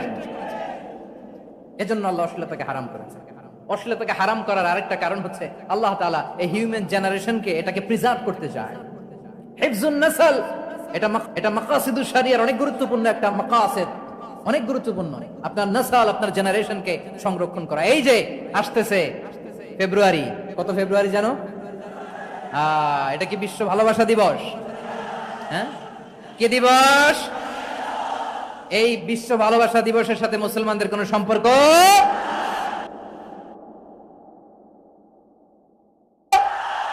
নাই। আমার প্রিয় ভাইরা, এই যে আপনি অবৈধ সম্পর্কে জড়ালেন, কেন আল্লাহ অশ্লীলতাকে হারাম করেছে? দেখেন, বলতেছিলাম যে এটা আপনার নাসল, আপনার জেনারেশন, আপনার লিনিয়েজ, আপনার বংশকে প্রিজার্ভ করা। কে কার বাবা, কে কার মা, বাবা মা জানা, প্রজন্মকে প্রিজার্ভ করা, এটা ইসলাম ওয়াজিব করে দিয়েছে। এই যে অবৈধ সম্পর্কের কারণে, বিশ্ব বেহায়া দিবসের কারণে, এগুলোর আউটপুট হিসেবে মাঝে মাঝে ঢাকা মেডিকেলের ডাস্টবিনে নবজাতকের বাচ্চার কান্নার আওয়াজ শুনতে পাওয়া যায়। চট্টগ্রাম মেডিকেলের ডাস্টবিনে নবজাতকের কান্না শুনতে পাওয়া যায়। বীর চট্টলার মুসলমানেরা বুঝতে পারলে আওয়াজ করে বলেন, এই যে চট্টগ্রাম মেডিকেলে যে নবজাতকটা পাওয়া গেল, ওর বাবাকে আমাকে বলেন। ওর বাবাকে, ওর মাকে, ও কোন ফ্যামিলির সন্তান কেউ জানে? আপনি হিউম্যান ডিগনিটিকে অপমান করেছেন না? আপনি তার ভবিষ্যৎকে অন্ধকার করেছেন না? আপনি তার লিনিয়েজকে প্রশ্নবিদ্ধ করে দিয়েছেন না? এই জন্য আল্লাহ তাআলা অশ্লীলতাকে আমাদের জন্য হারাম করে দিয়েছেন। পড়েন সুবহানাল্লাহ। এই জন্য রব্বুল আলামিন বলেন, কুল ইন্নামা হারামা রাব্বিয়াল ফাওয়াহিশা মা যাহারা মিনহা ওয়া মা বাতান। প্রকাশ্য অপ্রকাশ্য সব অশ্লীলতাকে হারাম ঘোষণা করে দিয়েছে কে?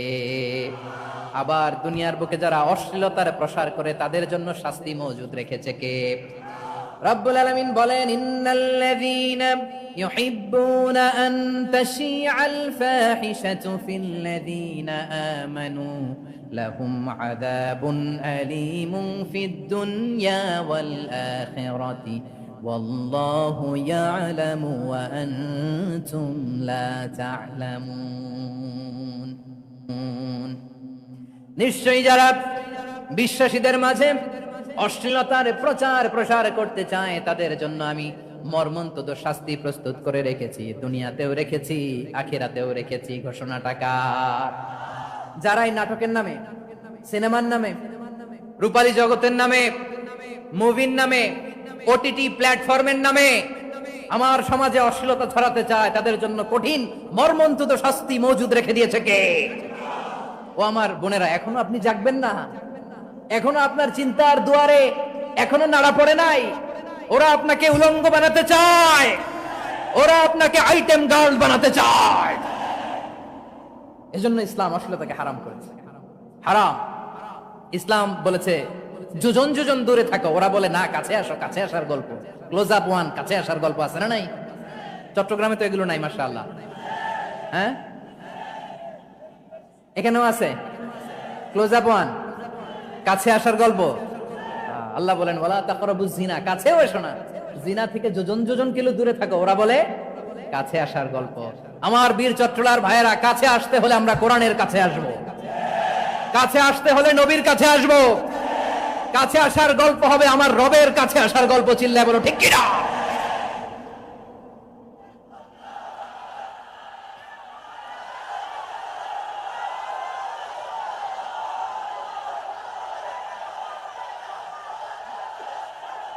বসুন বসুন আমার ভাইয়েরা। তাহলে অশ্লীলতার সাথে আমাদের কোনো সম্পর্ক? সবাই বলতে পারেননি? আওয়াজ করে বলুন, অশ্লীলতার সাথে আমাদের কোনো সম্পর্ক? আমরা এই সমস্ত ক্লোজ আপ ওয়ান, কাছে আসার গল্পের প্রোগ্রামে যাব? আমরা কোন ধরনের অশ্লীল কন্টেন্ট সোশ্যাল মিডিয়ায়, টিভিতে দেখব? কি যুগ যে আমরা কাটাচ্ছি আপনি কল্পনা করতে পারবেন না।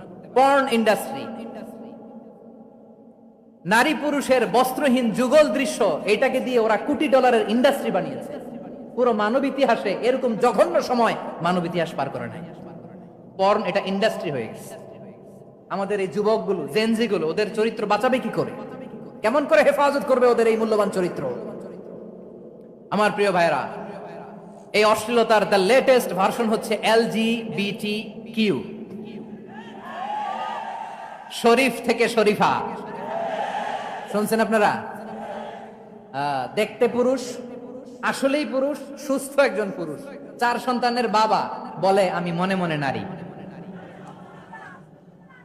দেখতে নারী, সুস্থ নারী, আসলেই সে দিব্যি একজন নারী, বলে আমি মনে মনে পুরুষ।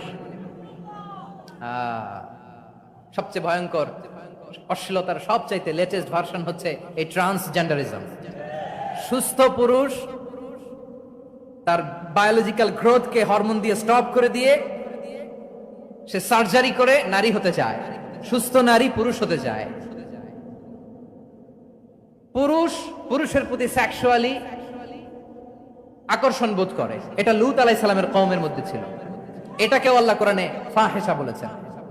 ওয়ালুতান ইয ক্বালা লিকাওমিহি আতাতুনাল ফাহিশাতা মা সাবাকাকুম বিহা মিন আহাদিম মিনাল আলামিন। লূত আলাইহিস সালাম বললেন, তোমরা কি এমন এক অশ্লীল কার্যক্রমে ডুব দিলে নাকি যেটা গোটা বিশ্বের কেউ কখনো করে নাই? তোমরাই প্রথম করেছো। পড়েন নাউযুবিল্লাহ।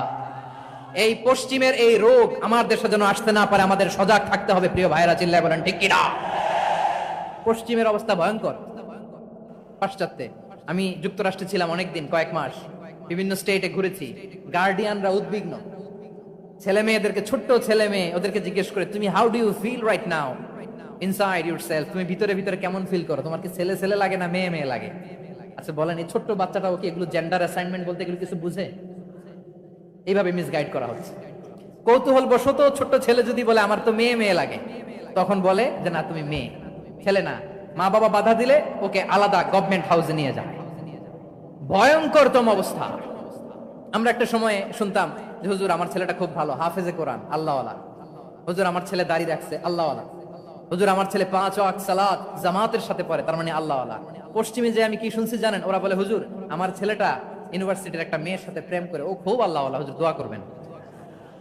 এর কারণ ওদের কাছে আল্লাহওয়ালার ক্রাইটেরিয়া হচ্ছে হুজুর আমার ছেলেটা আরেক ছেলের পছন্দ করে নাই, আমার মেয়েটা আরেক মেয়েকে ভালোবাসে নাই, এজন্য আমার ছেলেটা আল্লাহওয়ালা, হুজুর ওর জন্য একটু দোয়া করে দিয়েন।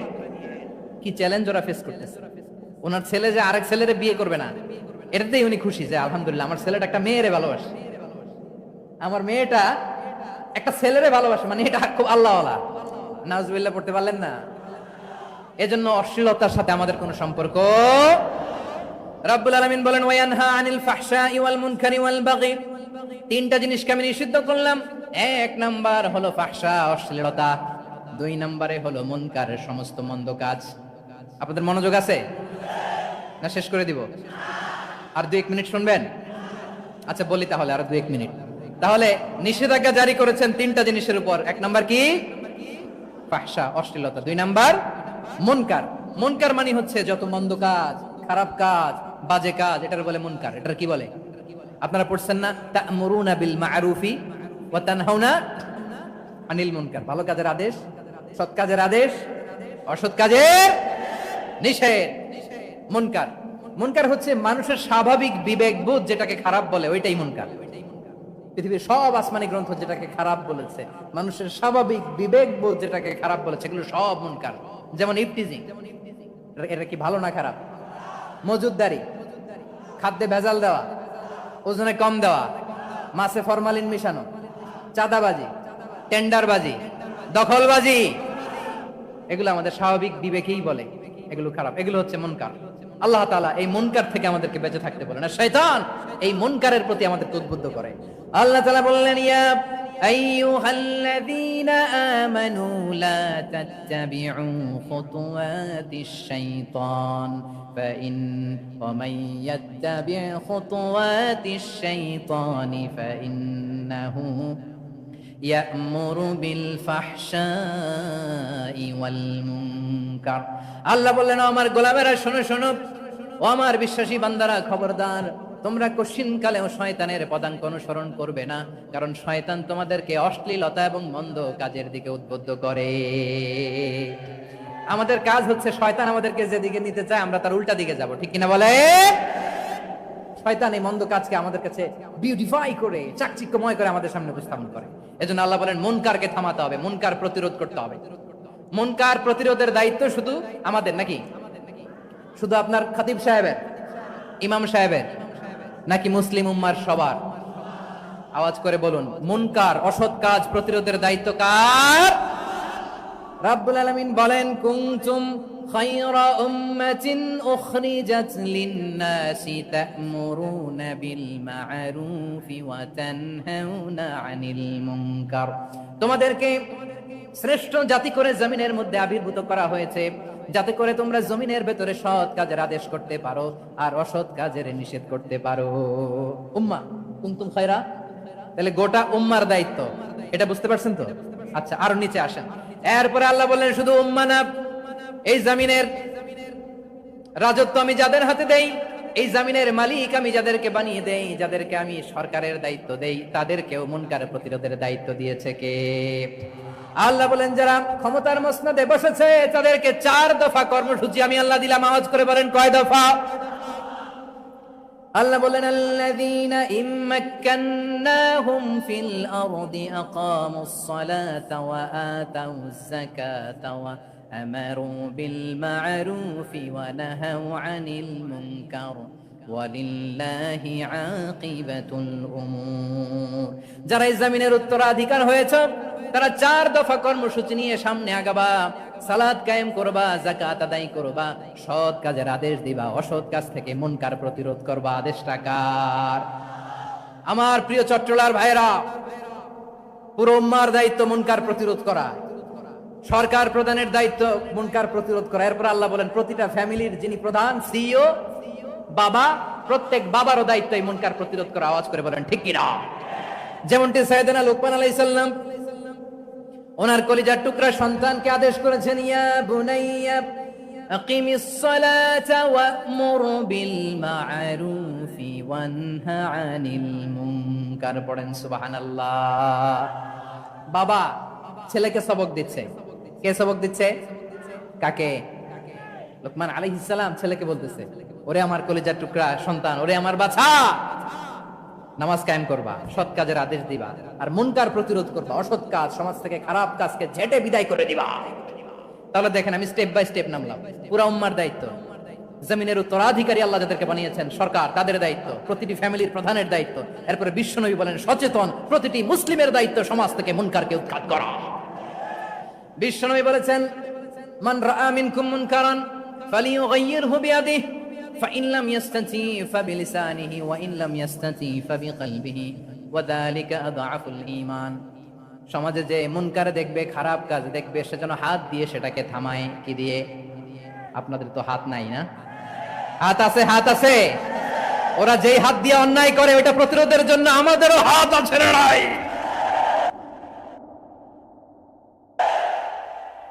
থামাতে হবে, থামাতে হবে।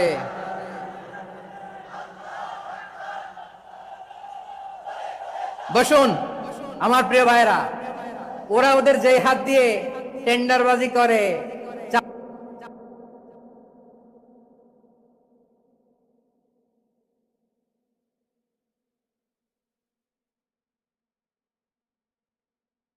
চাঁদাবাজি করে, ইফটিজিং করে, দখলবাজি করে, যে হাত দিয়ে, ওই মুনকার ফিতনাতাল্লা তুসিবান্নাল্লাযীনা যালামু মিনকুম খাসসা।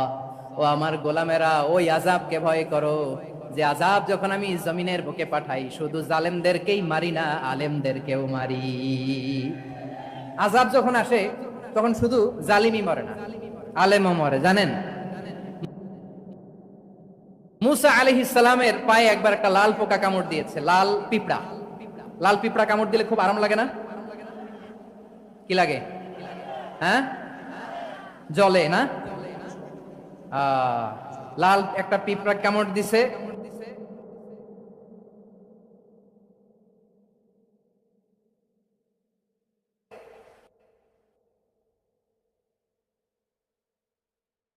শাস্তি দাও। ওখানকার শুধু জালেমরাই তো মরে না, ভালো মানুষগুলাও মরে। তো আযাব দিবা মুশরিকদের উপর দিবা, অবাধ্যদের উপর দিবা, ভালো মানুষগুলারে মারো কেন? আল্লাহ বলেন, মুসা তোমার যে কামড় দিছিল পায়ের মধ্যে পিঁপড়া, কয়টা পিঁপড়া? জোরে বলেন। একটা পিঁপড়া, সবগুলারে মারলা কেন? রেগে মেগে পুরো পিঁপড়ার বাসা ভেঙে মেসাকার করলা কেন? এই মুসা, আমি যখন অ্যাকশনে যাই, আমি যখন শাস্তি দেই, তখন এত বাস বিচার করা হয় না, বাস বিচার করা যায় না। যখন অ্যাকশনে যাওয়া হয় ওইটা ডাইরেক্ট অ্যাকশন হয়ে যায়। চিল্লায় বলো ঠিক কি না? এজন্য আমাদের বাঁচার জন্য হলে ওই পাপ থামাতে হবে, এই শয়তানের অট্টহাসি থামাতে হবে, অন্যায় অপরাধ সমাজ থেকে আমাদের থামাতে হবে। কারণ আযাব আসলে ওরাও মরবে, আমরাও মরব। এই শয়তানের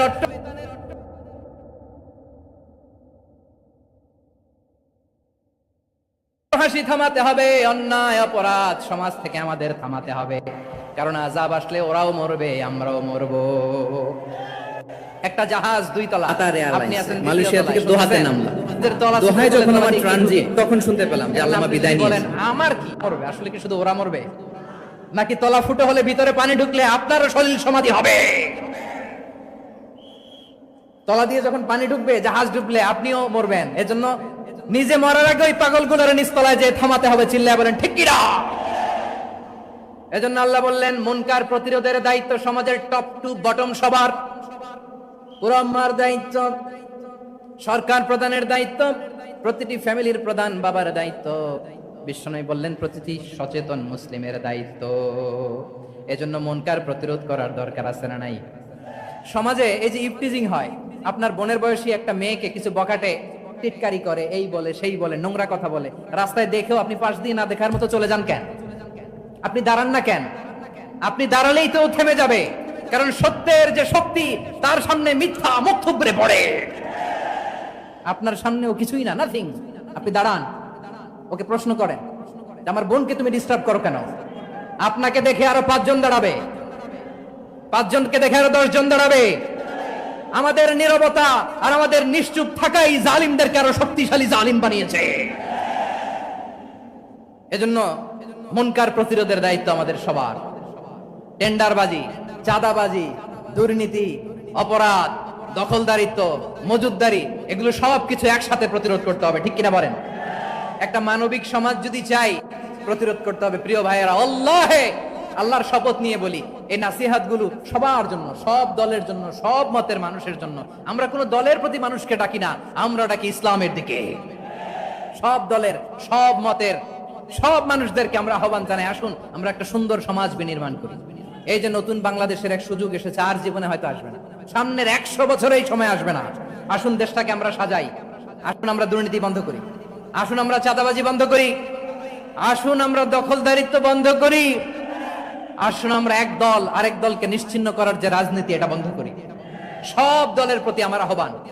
আমি কিছুদিন আগে একটা নিউজ দেখলাম, ওই যে লন্ডনে বসে জনাব তারেক রহমান সাহেবকে আমি ধন্যবাদ দিতে চাই। উনি সংবাদ শোনা মাত্রই ওনার দলের অনেক চাঁদাবাজকে উনি বহিষ্কার করেছে। I do appreciate. প্রতিটি দলের এরকম ইনিশিয়েটিভ নেওয়ার দরকার আছে না নাই? যে কোনো দলে এই প্র্যাকটিসটা থাকার দরকার আছে না নাই? চাঁদাবাজদের সাথে আপনারা নিজেদেরকে মুক্ত ঘোষণা করবেন যে এরা আমার দলের কর্মী হতে পারে না। আমরা চাঁদাবাজ মুক্ত বাংলাদেশ চাই, জুলুম মুক্ত বাংলাদেশ চাই, ফ্যাসিজম মুক্ত বাংলাদেশ চাই, গুণ খুন খারাপি মুক্ত বাংলাদেশ চাই। আমরা নতুন ভোরের বাংলাদেশ চাই। ওই বাংলাদেশ পাওয়ার জন্য মুনকার প্রতিরোধে, অন্যায় প্রতিরোধে যদি বাঘের বাচ্চার মতো, আবু সাইদের মতো 2 হাত উঁচু করে বুককে টান টান করে প্রসারিত করে দাঁড়াতে হয়, রাজি আছে মুসলমান? কারা কারা রাজি? আল্লাহকে হাত দেখিয়ে প্রতিজ্ঞা করো।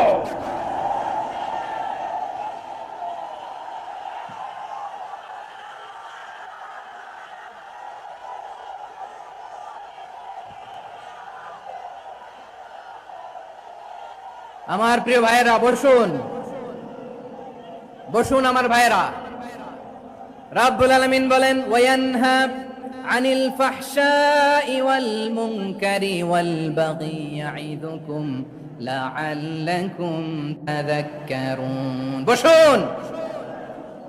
আল্লাহ বললেন, আমি অশ্লীলতাকে নিষেধ করি, আমি সব ধরনের মন্দ কাজকে নিষিদ্ধ করি, সব শেষে আমি সীমা লঙ্ঘনকে তোমাদের জন্য নিষিদ্ধ করি। আলোচনা মনে আছে তো, না ভুলে গেছেন? নিষিদ্ধ করেছেন কয়টা জিনিস? 1 নম্বরে অশ্লীলতা, 2 নম্বরে মুনকার তথা সব মন্দ কাজ, 3 নম্বরে আল বাগি, সীমা লঙ্ঘন, ক্রসিং দ্য লিমিট। সীমা লঙ্ঘন করা ভালো না। We all should know our limits. চিল্লায় বলেন ঠিক কিনা?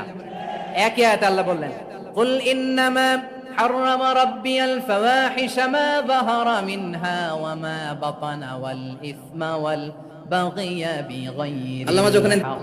অন্যায় ভাবে যে অবাধ্য হয়, যে সীমা লঙ্ঘন করে, তাদেরকেও আমি এটা হারাম করে দিলাম। সীমা লঙ্ঘন করা হারাম, সীমা লঙ্ঘন করা হারাম। আল্লাহ বারবার আমাদেরকে ওয়ার্নিং দেয়। যখন আমরা থামি না তখন আল্লাহ ধরে, আর যখন ধরে তখন ছাড়ে না। ধরে না, ধরলে আল্লাহ। ফেরাউনকে কিন্তু হুট করে ধরে নাই, আপনারা জানেন 9 বার ওয়ার্নিং দিয়েছে। ফেরাউনকে আল্লাহ তাআলা ওয়ার্নিং দিয়েছিল কয়বার? বীর চট্টলার বীর সেনানীরা আওয়াজ করে বলেন, ফেরাউনকে ধরার আগে ওয়ার্নিং দেয়া হয়েছিল কয়টা?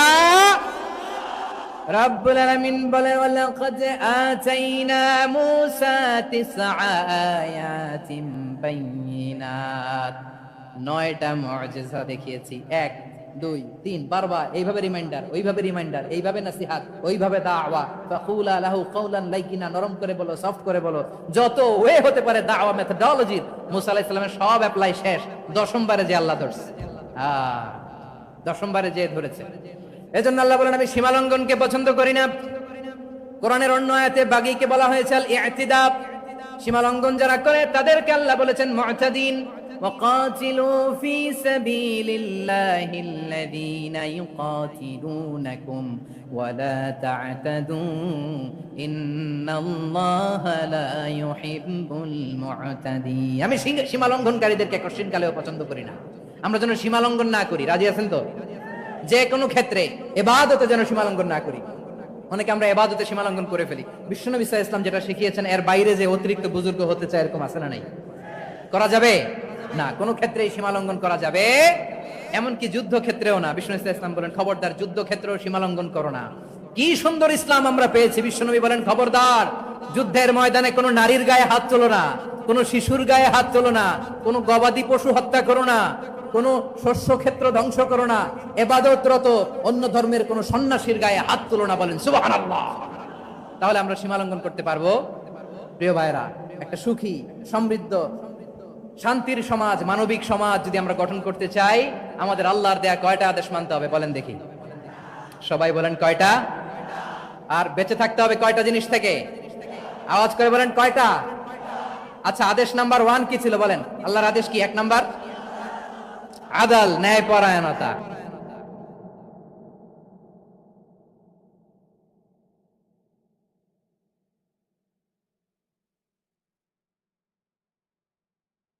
আমরা সুবিচার, সুশাসন, ন্যায় বিচার চাই। অশ্লীলতার সাথে আমাদের কোনো সম্পর্ক। আজকের এই ঐতিহাসিক চট্টগ্রামের প্যারেড ময়দান থেকে আমরা যত ধরনের মা তাহারা মিনহা মা বাতান, প্রকাশ্য অপ্রকাশ্য, দৃশ্যমান অদৃশ্যমান সব অশ্লীলতা থেকে নিজেদেরকে মুক্ত ঘোষণা করলাম। অশ্লীলতাকে আমরা না বলে দিলাম। আওয়াজ করে সবাই বলুন নো। অশ্লীলতার সাথে আমাদের কোনো সম্পর্ক। 2 নাম্বার নিষেধাজ্ঞা কি? সীমালঙ্ঘন।